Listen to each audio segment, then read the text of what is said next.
anagu madax dhaqameed ahaan inaan hadallada waxba ka waranin ayaan go'aansanay oo aanan maartay garaadka waxba uga jawaabin marka arrinka garaadku wixii ku hadlay waa cafis baa jirta kale oo idinka idin turi maayo Soomaaliland u turi maayo reer kale u turi maayo waxaan leeyahay kaas laakiin arrin laga maarmaan ah in waayeelkii wax kale isku iska weydiiyaan xaalad kasta oo dalka ku soo korodha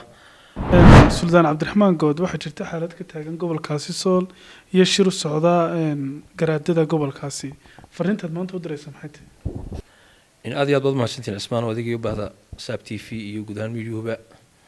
waa runta waa xaalad taagan waana xaaladda imika wadankeena ugu hadalhaynta badan marka hadaan kelmad ka yiraahdo anigu marka hore waxaan dirayaa baa wanaag iyo walaalnimo ma garanaysaa nabada waxa kale aan leeyahay gobolada Sool iyo maaragtay madax dhaqameedkeeda iyo waayeelkeeda iyo inta nawaaxigeedaba maanta waxay u fadhiyaan shir fursad baan u arkaa ilaahay siiyay oo muhiim ah oo ay ku tashan karaan oo wax badan in badan ka daadsanaa muddo 30 sano ah wax ka daadsanaa oo aan hore wax isaga weydiin ay maanta wax iskaga weydiin karaan marka waxaan leeyahay jaaniska ka faa'iideeya ka fiirsada wax idinka soo bixi doona meelo badan wax ka eega dadku waa dad hela jaar baa leeyahay dhaleeyaa leeyahay dal baa la wada leeyahay diin baa inaga dhaxaysa marka mar haddii talo la isugu yimaado waxa weeyaan hiirtaanya xasuustaa walaalma xishiisha baa leeyahay waa inaan wixii la soo dhaafay saameyn yeelanin ee waa aragnimo laga qaato maantana talo mustaqbal la taliyo waxa kale aan calaamadinayaa umadu sideedaba waa dad loo taliyo iyo dad taliyo ayaan oo ilaahay uu u dhiibay inay dadka hogaamiyaan haddii dadka loo taliyaasha ee shacabka ah lagu go'aan qaato taladu way luntaa waxaan maanta moodaa dareenka horta meesha ka soo baxay talada keenay la isugu yimi shacabku ka yimi shacabka ka yimaado laakiin go'aanku inuu shacabka ka yimaado ma aha ee waa in talada waayeelka lagu bineeyaa oo maartay cadifada shacabka aan lagu binaynin haddii maanta cadifada shacabka talada lagu bineeyo mar dambe mugdi galaysaa meel dheer bay ka wareegaysaa waxa kale oo jirta aan ku talinayaa waaqac jira go'aankaaga marba waaqac jira lagu saleeyaa haddii waxa soo aad ku tashanaysa ama soo baxaya waaqac jira aanay ka turjumaynin waxay noqonayaan maaragtay in arrinkii ka lumo mar labaad arinta kale aan u jeedinayo waayeelka iyo reer Laascaanood guud ahaanba iyo reer Soomaaliland waxa weeye war khatar baa jirta kale oo dibadeenaga ah cadow baa jira maanta wadanka Soomaaliyeed dhibaato ku wada haya oo argagixisa ah idinka idin turi maayo Soomaaliland u turi maayo reer kale u turi maayo waxaan leeyahay kaasuna wuu ka faa'iideysanayaa jaaniska maanta xaaladda ka jirta Laascaanood haddii jaaniska iyagu ay helaanna waxay noqonaysaa in maaragtay cid waliba ay ku dhibaateeyaan oo cid waliba ku jabto marka waxaan leeyahay wixii cadow inoo wada ana jaanis yaan la siinin wixii maaragtay naga dhaxeeyana waxaan leeyahay naga baxayo reer Hebelow iyo war horta la wada hadla ka fiican waxaan ku talinayaa in arrinta la wada hadal lagu go'aamiyo marka la istiido deeni wali meeshu doona qabto ee la isqancin waayo laakiin waxaan leeyahay jaaniska maanta ah hesheen ciididin ma cagaagayn maaragtay dawladdu waa ogolaatay fursad baa haysan waxaan leeyahay fursadda ka faa'iideeya waayeelnimo kaga taliya go'aanka waayeelnimo ku saleeya oo cadifada shacabka ku saleynina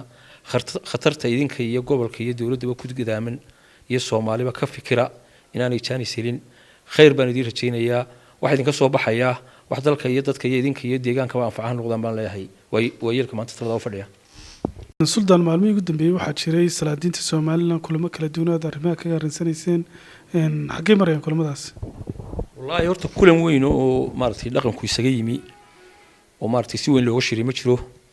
laakiin waa arrin laga maarmaan ah in waayeelka iyo wax kale isku iska weydiiyaan xaalad kasta oo dalka ku soo korodha marka haddii ilaahay naftiinoo daayo dee arrimahaas kulley marka ay soo dhawaadaan been war ka bixin karto haddii ilaahay naftiinoo daayo markaynu soo noqono Soomaaliland sidoo kale waxa ka jiray khilaaf dhanka doorashooyinka horena dhowr jeer baad uga hadashay arrinta khilaafka iyada ma gasheen arrinta khilaafka wartaade waa arrin taagan waana dhibaatooyinka iyana wadanka ka jiray diiwaangelintii baa hadda dhamaatay oo waa tii xagga diiwaangelinta loo wada dareeray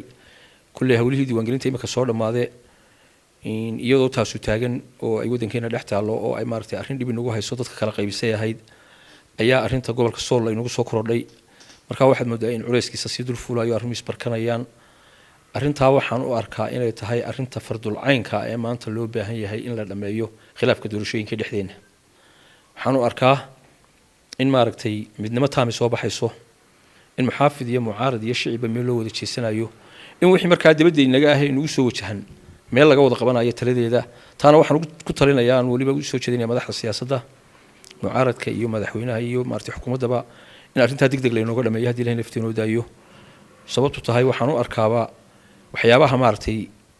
soo dhiiri gelinaya maartay in meelo kale wax nagaga yimaadaan inay ka mid tahay arrinta khilaafka doorashooyinku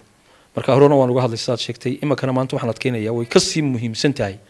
way kasii adag tahay maalin waqtigii hore siday ahayd in maanta la dhameeyo khilaafka doorashooyinka dhexdeena madaxda siyaasadda waxaan soo jeedinaya inay degdeg u dhameeyaan ugu dambeyntii suldan garaadka guud ee dhulbahanta garaad jaamac fariimo kala duwan buu u diray beelaha kala duwan ee degaa Somaliland saad u arkaysay fariimaha soo diray wallahi deertu garaadka hadalkiisa waan dhageystay maalintii la soo dhaweynayay ahayd garaadku dee wuxuu ahaa nin iska cadifadaysan oo ma garanaysaa kacdoon buu dareenkiisa ku salaysnaa kolley dee hadaladii uu yidhi waynu wada maqlaynay marka anagu madax dhaqameed ahaan inaanan hadalladaa waxba ka odhanin ayaan go'aansanay oo aanan maartay garaadka waxba uga jawaabin marka arrinkaa garaadku wixii ku hadlay waa cafis waxaanu imika ka odhanaynaa ma jirto soomaalidana waxay tidhahdaa midhanimaan cunin ma qabtaan marka hadduu cid wax ku qolliciyey iyo haddii reeraha qaar tirsadeen hadalladiisii garaadku inaanay munaasib ahayn oo anigu waan u arko inaanay munaasib ahayn maadaama maanta xaalo adag ku jiro arrintaa waanu garaadka ka cafiyeynaa waa amaahinayna haddii lahayna waxba uga jawaabi mayno